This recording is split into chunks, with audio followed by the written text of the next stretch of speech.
당신이 불가능한 모든 것을 제거했다면 아무리 가능성이 낮더라도 남아있는 것은 진실이어야 한다. 1927년 작가 코난 도일의 문학적 천재성을 통해 셜록 홈스가 인용한 글이죠. 이곳은 매사추세츠. ATM기에서 어떤 여성이 보이는데요. 은행에서 약간 돈을 인출하는 것 같아요. 그녀는 어두운 재킷과 청바지를 입은 모습으로 이 순간 이후로 사라진 실종자인데요. 마지막으로 알려진 순간들을 조사하기 전에 우리는 그녀가 18년 전 사라지기 몇 달 전에 있었던 일을 알아보아야겠습니다. 그녀의 이름은 마우라 머레이. 그녀는 1982년 5월 4일에 태어났습니다. 실종 당시 머레이는 21살이었죠. 고등학교 때 그녀는 육상 스타였지만 똑똑하고 학문적으로도 재능이 있었고 미국 뉴욕주 웨스트 포인트에 있는 미 육군 사관학교에서 화학공학을 공부했죠. 매사추세츠 대학으로 옮기기 전에 그녀의 언니 줄리, 남자친구 빌과 함께 명문 웨스트 포인트에 다녔습니다. 미국에서 가장 유명한 대학을 찾아보면 하버드, 예일, 스탠퍼드 같은 대학과 함께 웨스트 포인트도 들어가는데요. 1802년에 설립된 미국에서 가장 오래된 아카데미로 캠퍼스는 뉴욕주 북부의 허드슨 강의 아름다운 위치에 있습니다. 이곳은 미국 국적이 없으면 입학이 불허하고 지원자는 의원의 지명이 필요합니다. 무료 교육이나 약간의 급여를 받는데 일이 끝난 후에도 많은 재식 훈련은 학생들을 상당히 피곤하게 한다고 해요. 나중에 매사추세츠 대학으로 전학을 갔고 그곳에서 간호학으로 전공을 바꾸게 되었습니다. 마우라가 사라지기 몇 달 전 2003년 11월 마우라는 음식을 주문하기 위해 신용카드를 훔쳐 마을의 여러 식당과 상점에 이용하여 $250를 부적절하게 사용한 혐의로 기소가 되었지만 영수증 아래에서 번호를 받아 메모카드에 베꼈다는 것을 인정하고 이 사건은 기각이 됩니다. 실종 이틀 전인 2004년 2월 7일 마우라 아버지는 마우라의 친구가 모라대학에 있는 매사추세츠 애머스트를 방문 중이라 모텔에 내려주고 자신의 차인 토요타 코롤라로 기숙사에 도착해서 파티에 참석하고 2월 8일 오후 10시 30분에 출발합니다. 새벽 3시 30분경 마우라는 아버지가 묵고 있는 모텔로 가던 중 차를 파손하고 $10,000에 가까운 피해를 입혔지만 다행히도 그 피해는 아버지의 자동차 보험으로 보상받을 수 있었죠. 일반적으로 운전자가 술이나 다른 물질을 마셨는지 확인하기 위해 현장 음주 측정을 하게 되는데 이 경우에는 웬일인지 없었습니다. 그런데 대응 경찰관은 그날 아침 남은 시간 동안 그녀를 그녀의 아버지가 묵고 있는 모텔로 태워다 주었고 마우라가 아버지의 전화로 남자친구와 연락을 취했지만 통화 내용이 외부에 알려져 있진 않습니다. 그녀는 한동안 술을 마시지 않았고 음주 측정기나 티켓도 받은 적이 없다고 말했죠. 마우라의 아버지 프레드는 차를 빌려서 그녀를 대학으로 데려다 준 후 코네티켓에 있는 집으로 돌아옵니다. 아버지 프레드는 늦게 마우라에게 전화를 걸어서 자신의 차가 손상되었기 때문에 사고 양식을 받아 놓으라고 그녀에게 상기시켰고 그녀는 동의를 하고 아빠에게 월요일날 양식을 받겠다고 했어요.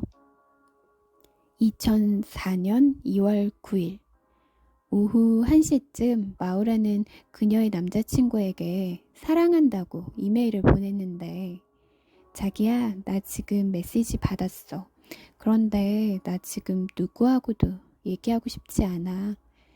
나중에 내가 연락할게. 라는 내용을 남겼습니다. 1시 13분, 머레이가 조교에게 전화를 한 기록도 있는데 왜 전화를 걸었는지는 밝혀지지 않았습니다. 1시 24분, 교수에게 이메일을 보냈는데 가족 중에 한 분이 돌아가셔서 일주일 동안 학교를 못 나갈 것 같아요. 라는 내용이었죠. 2시 5분에는 보몬트 주의 스토어에 있는 한 호텔에 예약 전화를 한 기록이 남아있는데 2시 18분에 남자친구에게 음성 메시지를 보낸 것이 확인되었어요. 나중에 자세히 말해주겠다는 내용이었고 메시지는 약 1분 정도였죠. 그리고 나서 그녀는 옷, 세면도구, 교과서, 그리고 화장품과 같은 그녀가 필수적이라고 생각하는 며칠 동안의 물건들을 챙겼죠. 그날 3시 반에 그녀는 자신의 자가용 승용차인 검정색 세던 S 시리즈를 몰고 캠퍼스를 나간 것이 확인되었습니다. 10분 후인 3시 40분에 마우라는 현금 인출기에서 $280를 인출한 것이 확인되었는데 CCTV에는 그녀가 혼자였음이 분명히 드러났습니다. $280를 인출한 마우라 머레이는 인근 주류 판매점에 가서 베일리스 아이리시 크림, 깔루아, 보드카, 그리고 프란치아 레드와인 한 상자를 샀는데 $40의 상당의 술을 구입합니다. 꽤 많은 양의 술이죠. 사실 마우라 머레이는 평소에 그다지 술을 즐기는 사람이 아니었다고 해요. 또 주류 판매점 CCTV에서도 그녀 혼자서 술을 사러 온 것으로 밝혀졌죠. 4시 30분경에 그녀는 전날 충돌로 손상된 아버지의 차에 대한 보험 서류를 가지러 에머스트 DMV에 들렸는데요. 그녀는 오후 4시 37분에 자신의 음성 사서함에 전화를 걸었는데 그리고 나서는 차를 타고 뉴 햄프셔로 여행을 떠났습니다. 그리고 그날 오후 7시 마우라 머레이는 그녀의 집에서 2시간 정도 떨어진 뉴 햄프셔 주의 하버힐에 위치한 112번 국도에서 눈길에 미끄러져 교통사고를 내고 말았습니다. 2004년 9월 2일 오후 7시 27분 한 여성이 자신의 집 밖에서 교통사고가 났다고 911에 신고 전화를 했어요. 그녀는 차가 스노우뱅크에 갇혔다고 말하면서 차 밖에서 담배를 피우고 있는 한 남자가 보인다고 했죠. 약 3분 후 스쿨버스 운전사인 부치 에투드의 한 남자가 이 교통사고 후에 자신이 마우라를 발견했고 그녀와 이야기를 했는데 그녀는 도와주겠다는 제의를 거절하고 그녀가 이미 보험사와 연락을 했기 때문에 그에게 전화하지 말라고 간청을 하게 되죠. 스쿨버스 운전사인 부치는 그 특정한 장소가 휴대폰 서비스를 받을 수 없기 때문에 그녀가 보험회사에 전화했던 말을 믿지 않았고 일단 그는 자신의 집으로 돌아가서 오후 7시 42분쯤에 911에 전화를 걸어 사고가 났지만 부상자는 발견하지 못했다고 신고 전화를 합니다. 그리고 얼마 흘러서 7시 46분에 또 다른 목격자가 경찰에 신고도 했고요. 신고를 받은 경찰들이 사실 112번 도로에 도착하는 데는 4분밖에 걸리지 않았지만 차 안, 차 주변 어디에도 마우라 머레이는 없었습니다. 고장난 차량 사고를 신고한 첫 여성, 창문에서 시야가 훤히 보이는 스쿨버스의 운전사, 피해 상황을 살피며 누군가 차 주변을 돌아다니는 것을 봤다고 밝힌 또 다른 부부만이 눈에 띄었습니다. 차량은 동쪽으로 향해 있었고 차도를 벗어나 나무에 부딪히고 빙글빙글 돌다가 동쪽으로 향하는 차선에서 잘못된 방향을 마주한 것 같았습니다. 차량의 문은 잠겨 있고 시동이 켜진 채 운전석에는 천장에서 문까지 붉은 액체가 묻어 있었고, 얼룩이 있는 프란치아 와인 상자와 꼬리 파이프 안에 채워진 청과 콜라 병이 보였는데, 차량 운전석 프론트 엔드 조수석 측에서 차량 손상이 육안으로 확인되었고, 앞유리도 금이 간 상태였습니다. 평범해 보였던 교통사고가 갑자기 한 여대생의 실종사건으로 더 커지게 되어버린 것입니다. 버스 운전사인 부치의 도움에도 불구하고 마우라를 찾는 행운은 여전히 없었습니다. 그녀의 전화기, 신용카드, 배낭도 없어졌죠. 지도 캐스트에서 버몬트주 벌링턴에 있는 콘도 단지로 가는 길을 인쇄한 것은 남아 있었습니다. 휴대전화 기록을 보면 그녀는 임대용 콘도 한 채의 소유주에게 전화를 걸었고, 경찰은 아마 벌링턴으로 가는 것이 그녀의 계획이었지 않나 추측을 했습니다. 마우라는 다음날 실종자로 발표가 되는데, 그때 당국은 그녀가 기숙사를 정리했다는 것을 발견했는데, 기숙사 안의 상자들 중 하나에서 그녀의 남자친구에게 그들의 관계에 문제가 있었다는 내용을 적은 타이핑된 편지가 놓여 있었던 걸 확인했죠. 마우라가 사라진 지 정확히 6일 만에 추적견, 헬리콥터, 수색자들이 참여하는 대규모 수색이 시작되었는데요. 눈 속에서 그녀의 발자국 하나도 발견되지 않았습니다. FBI가 연루되어 있었고 몇몇 사람들이 신문을 받았음에도 불구하고 증거가 발견되지 않았죠. 추적견들이 사고로부터 약 100피트 떨어진 도로 항복판에서 마우라의 냄새를 잃었는데, 이것은 그녀가 계속 그 길을 걸었거나 유괴되었음을 암시하죠. 사실 몇 가지 마우라 머레이 사건에는 추론할 수 있는 이론이 있는데, 자살하기 위해 산으로 갔다, 새로운 삶을 시작하기 위해 떠났다, 노출로 죽었다, 납치되었다, 이렇게 4가지 정도를 예측할 수 있죠. 사실 마우라는 대학교에서 간호학과를 재학 중이면서 당시 아르바이트를 2개를 병행하면서 수업을 들었다고 하는데, 학업에 대한 스트레스와 압박이 심했다고 합니다. 약혼자와 친구와도 떨어져 있기도 했고, 가족들에게 압박을 받으면서 동시다발적인 스트레스로 심신이 매우 지쳐있는 상태였는데, 이런 상태에서 실종된 그녀의 차에서 사라졌던 물건 중에 하나가 술 한 병과 수면제였다고 해요. 이것으로 단정 짓긴 힘들지만 극단적인 선택을 했으리란 추측은 할 수 있죠. 마우라는 경찰 출동 전 사고 현장에서 3분 만에 증발되듯 사라졌는데, 3분 만에 자취를 감추는 게 쉬운 일은 아니죠. 그래서 납치설이 있는데, 이 설을 뒷받침하는 점은 사건 당시에 근처 집들을 수색했는데 유일하게 한 개의 집은 수색을 거부했다고 합니다. 찝찝하죠. 2월 9일 사고 직후 한 목격자는 사고 지점에서 수마일 떨어진 곳을 걸어가는 마우라 머레이를 목격했다고 주장하기도 했어요. 사실 이번 교통사고는 그녀의 2번째 사고였죠. 그래서 혹시 법 집행을 피하기 위해 숲으로 도망친 건 아닐까 하는 거죠. 머레이 행방에 관한 소문은 지난 16년 동안 소용돌이 쳤는데, 누군가가 간호학과 학생을 파티에 데려가서 약을 먹인 다음 지하실에 묻었다는 것이죠. 또 다른 소문은 자신을 학대하는 남자친구로부터 벗어나고 싶어서 사라진 것이다. 개인적으로 사람들 사이에서 공공연한 비밀이라고 말했죠.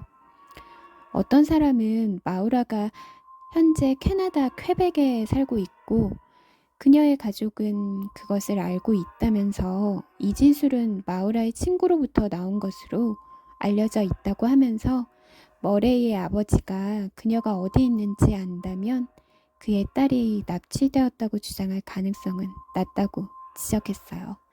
지금 영상에 나오는 분은 마우라 머레이의 친언니입니다.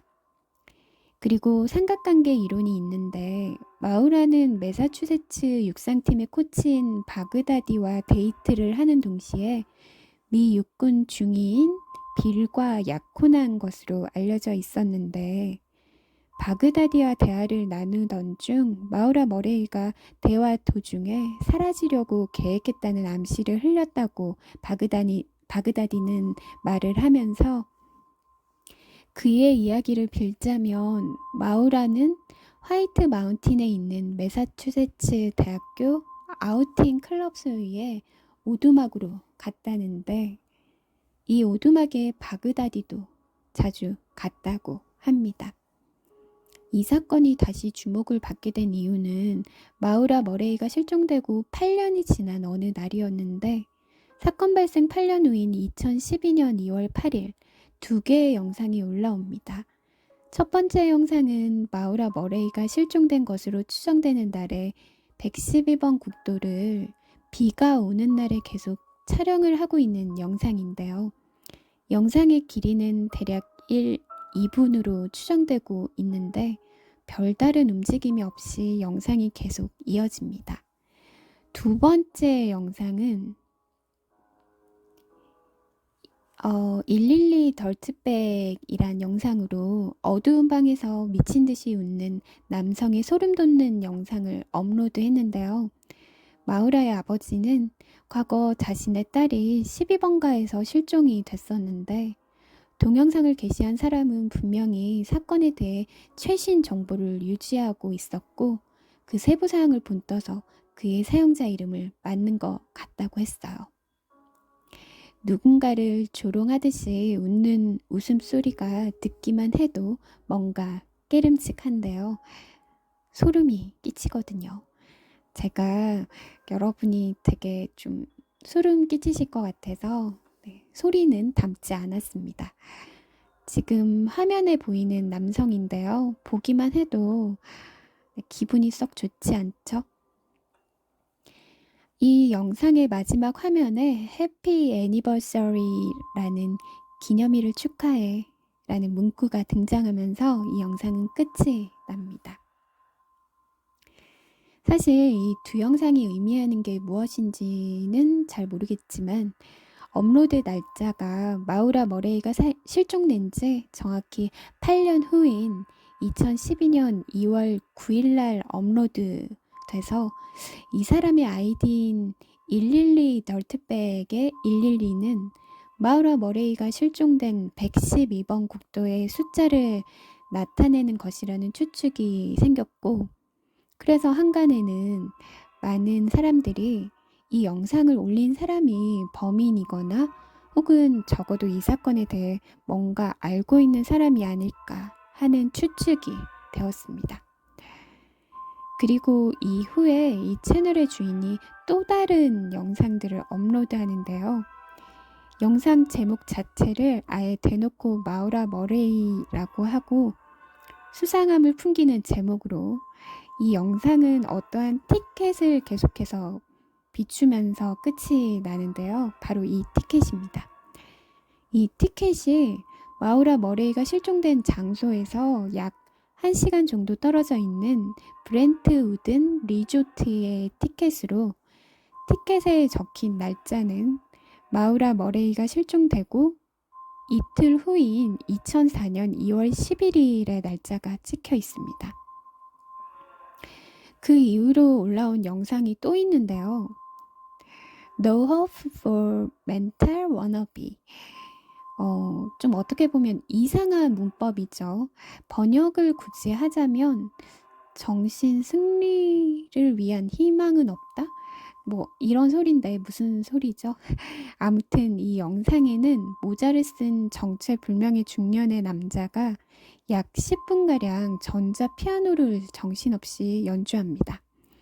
이상한 노래 연주가 끝난 후에 이상한 그림 하나가 나오는데요. 바로 이 그림이에요.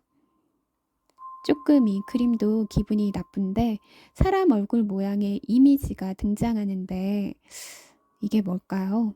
그리고 왼쪽에는 1, 5, 27, 8 이라는 빨간색의 이상한 도형 하나가 같이 등장하는 그림입니다. 그리고 사람 얼굴에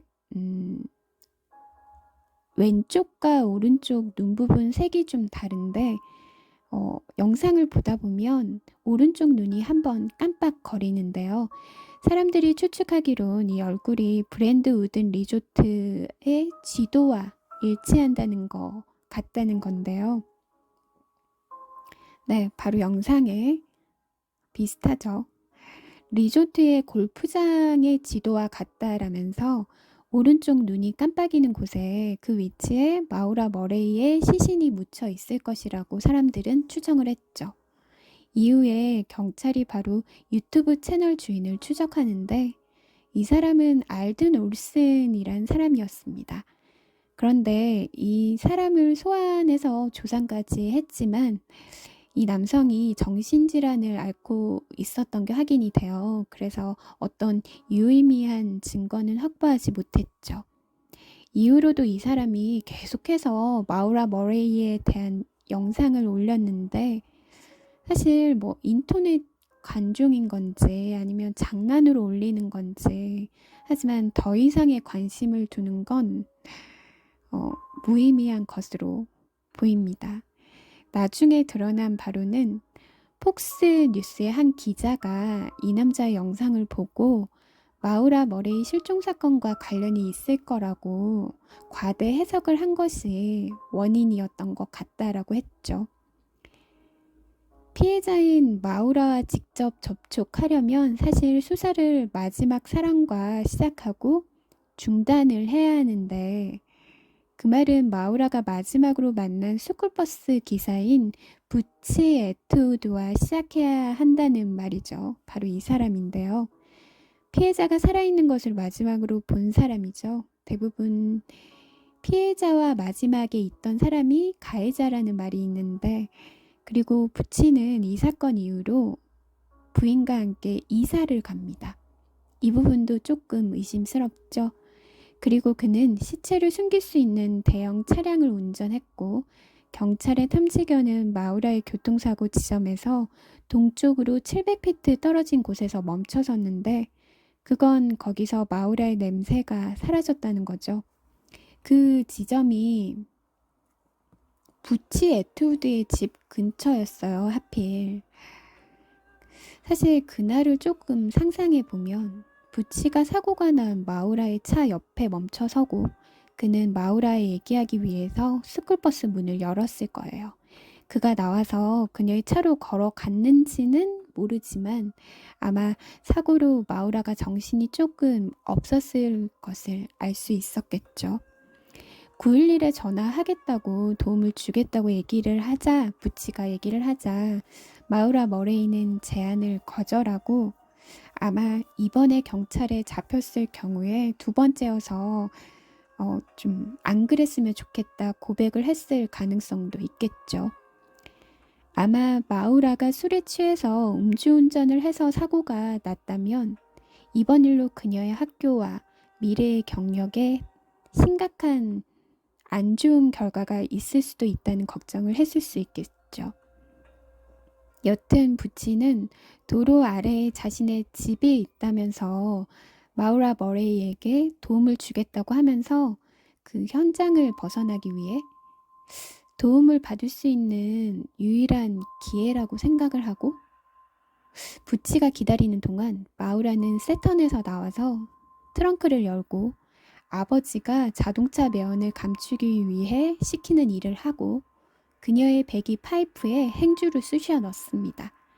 그리고 나서 그녀는 검은 배낭을 메고 차문을 잠그고 부치의 버스에 올라서 그 이후로 실종이 돼버린 거죠. 이건 어디까지나 상상인데요. 물론 이건 상상에 불과한데 우선 부치의 아내가 이 사건을 알았을 것 같다라는 건데 마우라의 정확한 죽음의 이유는 결코 알려지지 않았지만 사고의 충격으로 죽었는지 아니면 다르게 죽었는지 모를 그녀의 시신을 스쿨버스의 기사인 부치는 아무에게도 발견되지 않을 아주 깊은 곳 어디에 버렸거나 유기했을 것으로 생각이 들어요. 제 생각에는. 왜냐하면 그 이후에 자신의 아내와 플로리다로 이주를 했으니 말이죠. 부치의 짧은 유튜브 영상을 보면 그의 초조함과 난독증을 느끼는데 그는 눈을 마주치지 않고 그의 표정은 그가 말하는 것보다 더 많이 알고 있다는 것을 느끼게 해줍니다. 증거로 운전자 부치의 아내에게 마우라가 어디에 있냐는 당국의 질문에 그녀가 어디 있는지 모르겠어요 라고 부치의 아내가 대답을 했는데 이것이 매우 이상한 표현으로 일반적인 반응은 운전자가 사고 현장에 있었다고 말하는 것이 보통인데 이것은 부치의 아내가 무언가 잘못되었다는 것을 안 첫 번째 질문의 대답이었죠. 만약에 마우라를 부치가 현장에 그대로 남겨뒀다면 아내에게 다른 말을 할 생각을 하지 않았을 거고 그래서 그녀는 다른 말을 하지 않았을 건데요. 어떻게 21살의 여성이 18년 동안 그냥 사라질 수 있을까요? 7분 만에 마우라 머레이는 교통사고에서 가까스로 벗어났고 다시는 모습을 볼 수가 없었습니다. 마우라는 전형적인 미국 소녀인데요. 대학 운동선수, 간호 프로그램에 뛰어난 학생, 좋은 친구들과 남자친구, 정상적인 대학교 스트레스 요인에도 불구하고 자신의 삶에는 아무런 문제가 없어 보였죠. 2004년 2월 9일 그녀는 알 수 없는 황량한 곳으로 가는 도중에 단 한 번의 교통사고로 사라졌는데요. 이에 앞서 그녀가 대학 교수들에게 가족 중 사망자가 발생했고 일주일 동안 자리를 비워야 한다는 이메일을 보내면서 의혹이 제기됐습니다. 하지만 가족들과 이야기를 나눈 뒤에 그들의 가족 중에 사망자가 없다는 것을 확인했죠. 거짓말을 한 그녀의 의도가 무엇이었을까요, 과연? 그녀는 이곳을 떠나서 새로운 삶을 시작할 계획이었을까요? 그래서 도망을 치기 위해 일부러 교통사고를 낸 거였을까요? 실종 당시에 경찰과 다른 사람들은 그녀가 새로운 삶을 시작할 계획이었다고 믿고 있습니다. 차 안에 술통이 열려 있다는 증거가 있었는데 음주운전으로 교통사고를 당했을 가능성이 크다고 추측했죠. 그녀는 음주운전으로 기소되는 것을 원하지 않아서 도망쳤다는 건데 그렇다면 왜 18년 동안이나 소식이 없었던 걸까요? 마우라를 납치하거나 살인했다는 의혹으로 수사를 하는 것은 그녀의 교통사고 이후 약 4일 동안 시작되지 못했는데요. 왜냐하면 음주운전의 혐의를 피하기 위해 그냥 도주했다는 의혹이 제기되었기 때문이죠. 교통사고 자체가 사실 처음부터 이상하긴 했는데 목격자들과 경찰의 상반된 보고로 인해서 무슨 일이 일어난 건지 사실 정확히 파악이 안 된 거죠.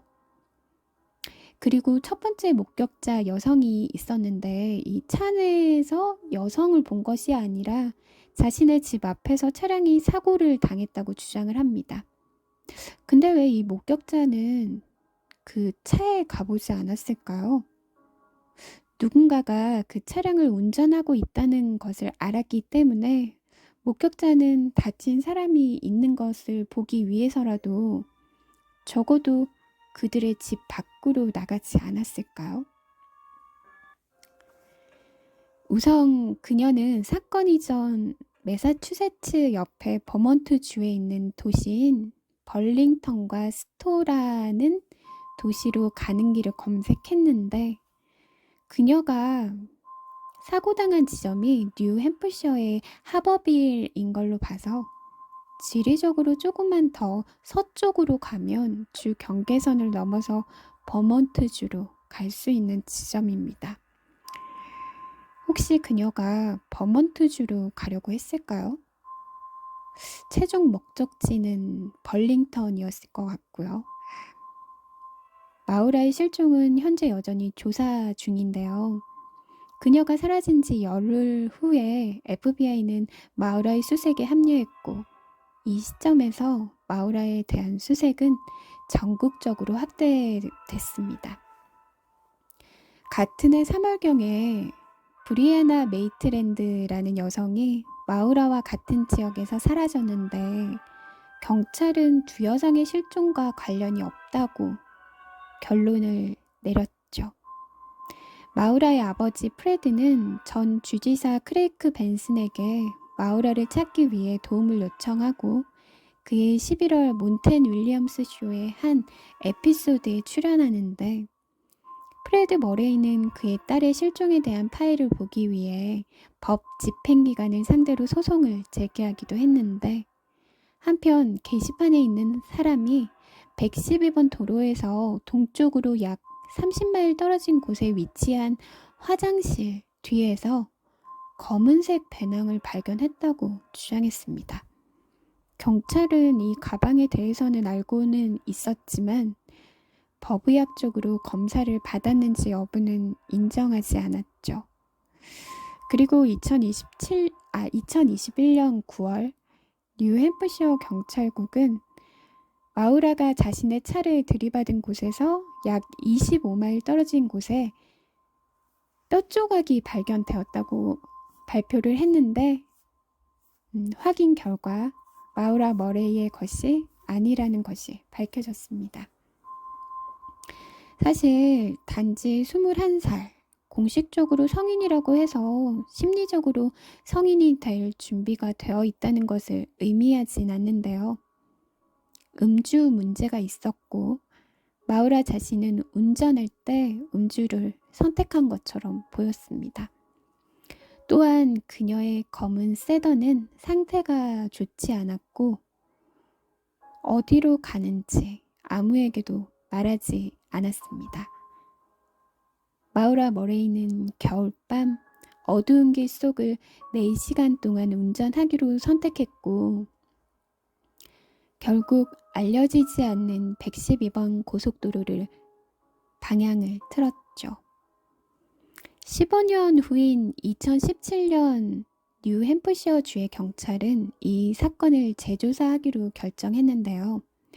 용의자로 추정되는 인물이 마우라가 파티에서 만난 남성, 그리고 마우라의 아버지 프레드, 그리고 마우라의 남자친구 빌입니다.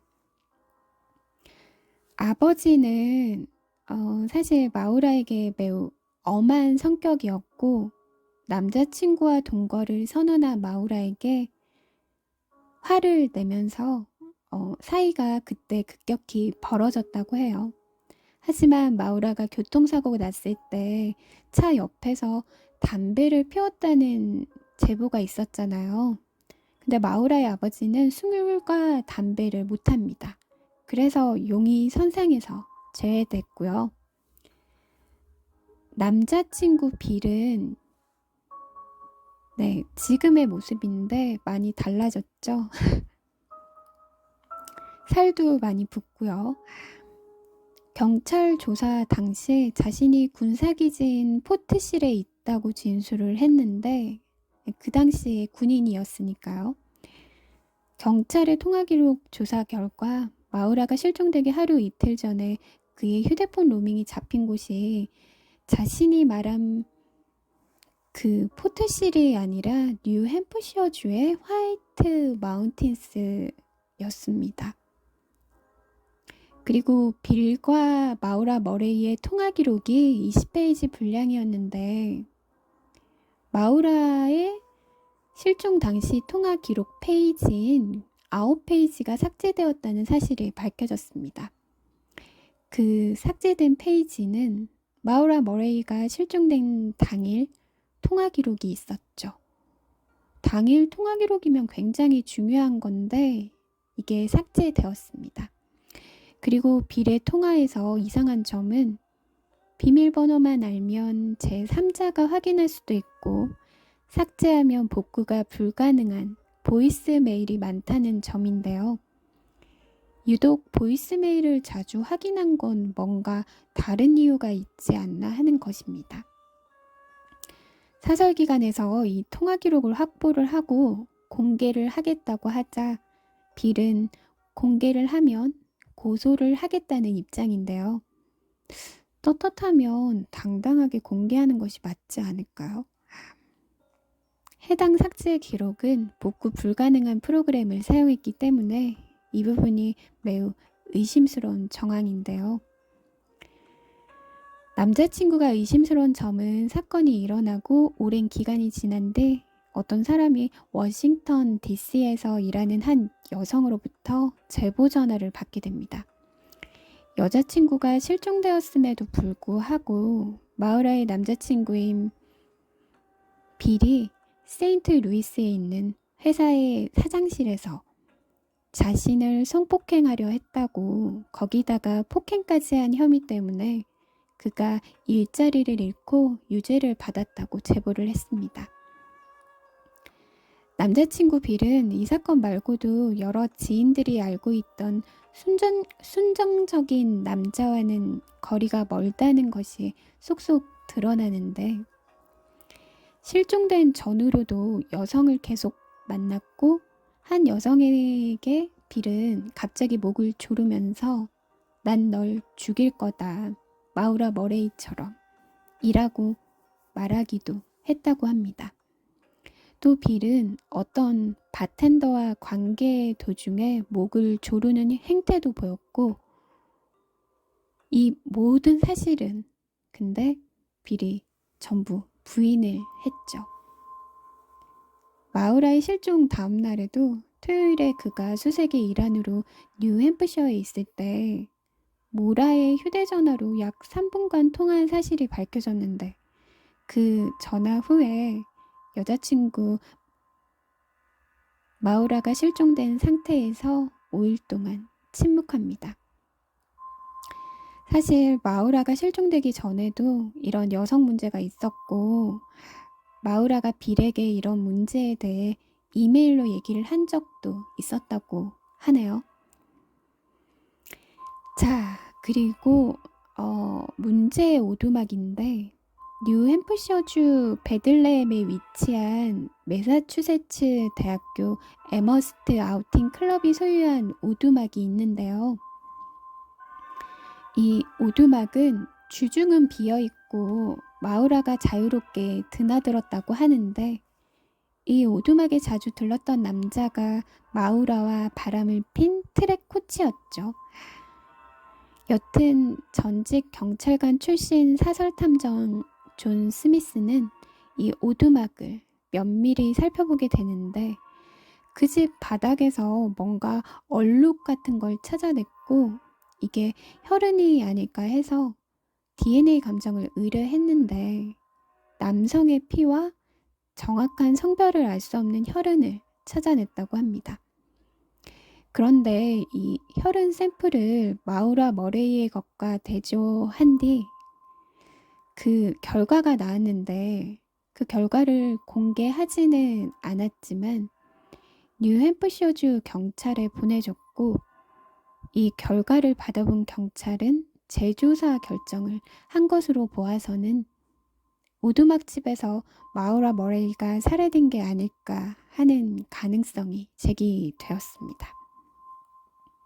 아마 이 부분을 경찰이 들여다보고 있는 것으로 보이는데요. 모든 실종자 사건과 마찬가지로 누군가는 무엇을 알고 있습니다. 문제는 그들이 마우라 머레이가 자신을 위해 만든 새로운 무엇을 보호해 주기 위해 침묵하는 것일까요? 아니면 그들이 무언가 잘못을 저질렀기 때문에 침묵하는 것일까요? 아니면 그들은 스스로를 보호하려는 것일까요?